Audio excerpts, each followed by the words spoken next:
Hello दोस्तों, आप सभी का हमारे चैनल स्टडी रूप एजुकेशन में एक बार फिर से स्वागत है। आज का जो हमारा प्रश्न है इसने कुछ इस प्रकार दिया है। इसमें हमें लघुत्तम समापवर्तक और महत्तम समापवर्तक ज्ञात करना है। लघुत्तम समापवर्तक को एलसीएम कहा जाता है और महत्तम समापवर्तक को एचसीएफ कहा जाता है। तो हमें परिमेय संख्या का लघुत्तम समापवर्तक और महत्तम समापवर्तक ज्ञात करना है।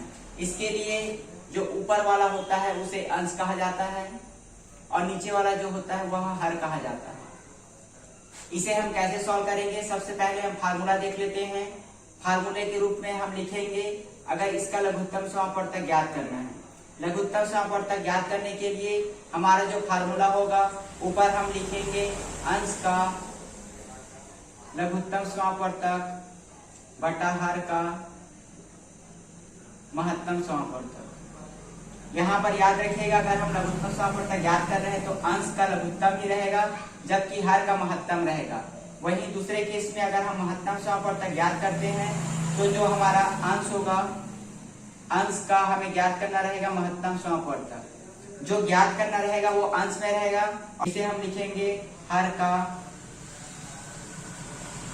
लघुत्तम समापवर्तक। ये जो फार्मूला है उसमें हम वैल्यू पुट कर देंगे तो हमें आंसर मिल जाएगा। अंश का मतलब है यहाँ पर अंश है 359 और अगर हम हर का बात करें तो यहाँ पर हर है 8, 12 और 16। तो यहाँ पर अगर हम लघुत्तम समापवर्तक ज्ञात करेंगे 359 का लघुत्तम समापवर्तक और नीचे में अगर हम 8, 12 और 16 का महत्तम समापवर्तक ज्ञात करेंगे और उसे रख देंगे तो हमें प्राप्त हो जाएगा कि इस परिमेय संख्या का लघुत्तम समापवर्तक कितना है।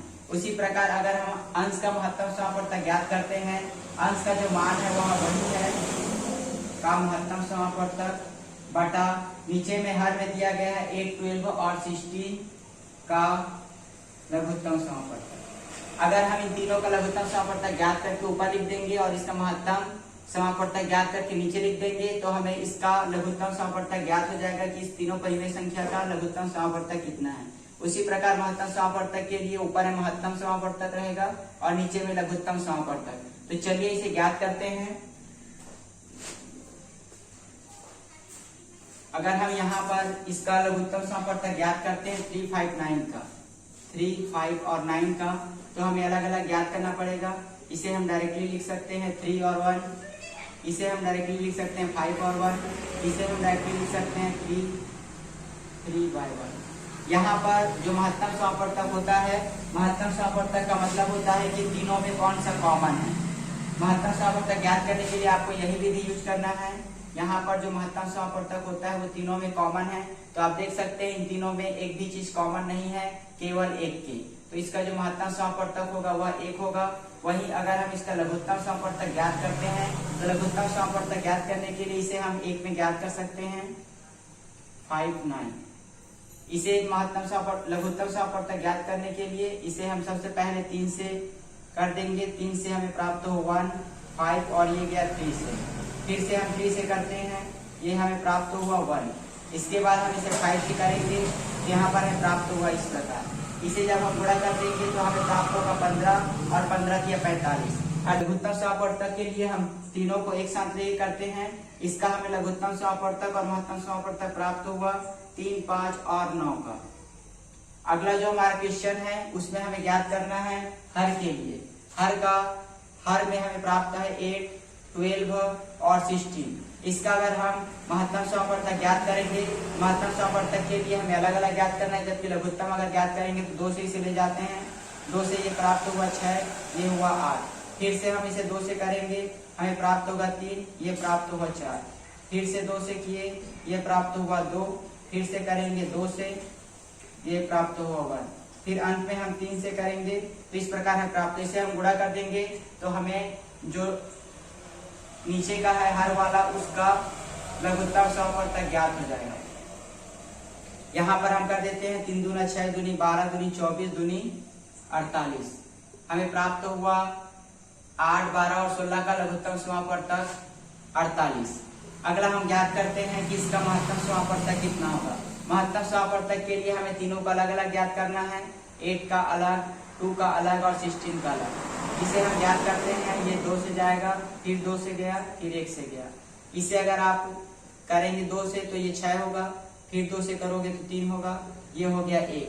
इसी प्रकार अगर हम 15 को करेंगे तो हमें प्राप्त होगा 1, इसे करेंगे तो ये प्राप्त होगा 2, ये गया 2, फिर हमें प्राप्त होगा 1। यहाँ पर आप कॉमन देख सकते हैं कि तीनों में कौन सी चीज कॉमन है, वही होगा इन तीनों का महत्तम समापवर्तक। कॉमन आप देख सकते हैं तीनों में 2 है, तीनों में फिर से 2 है। इसके बाद अगला अगर आप 2 देखेंगे तो इसमें 2 नहीं है, इसलिए ये नहीं होगा। अगर 3 देखेंगे तो तीनों में 3 नहीं है, तो इसका जो हम महत्तम समापवर्तक प्राप्त हुआ 4। तो आपको महत्तम समापवर्तक और लघुत्तम समापवर्तक क्लियर हो गया होगा। इसका अब हम आंसर लिखते हैं। सबसे पहले हम निकाले थे लसाअ लघुत्तम समापवर्तक, तो इसका लघुत्तम समापवर्तक निकालने के लिए 3, 5 और 9 का अगर हम लघुत्तम समापवर्तक लिखेंगे तो हमें प्राप्त होगा 45, और इसका महत्तम समापवर्तक लिखेंगे तो हमें प्राप्त होगा 4। तो ये इन तीनों परिमेय संख्या का आंसर हुआ लघुत्तम समापवर्तक। अगर हम दूसरे केस में लिखे महत्तम समापवर्तक के लिए हमें 3, 5 और 9 का लिखना पड़ेगा महत्तम समापवर्तक जो कि 1 है, और दूसरे केस में हमें लिखना पड़ेगा लघुत्तम समापवर्तक इसका जो लघुत्तम समापवर्तक है वह है 48। इस प्रकार इसका जो महत्तम समापवर्तक हो परिमेय संख्या का वो हमें प्राप्त हुआ 1/48 और लघुत्तम समापवर्तक हमें प्राप्त हुआ 45/4। तो इस प्रकार आप ऐसे प्रश्नों को आसानी से सॉल्व कर सकते हैं।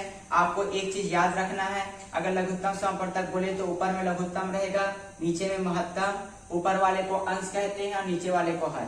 बाकी आपका बन जाएगा। अगर महत्तम बोले तो ऊपर जितने अंश है उसका महत्तम निकाल देंगे और नीचे जितने हर है उसका लघुत्तम निकाल देंगे। तो इस प्रकार आप इस प्रकार के प्रश्नों को आसानी से सॉल्व कर सकते हैं। तो आज के लिए बस इतना ही। धन्यवाद।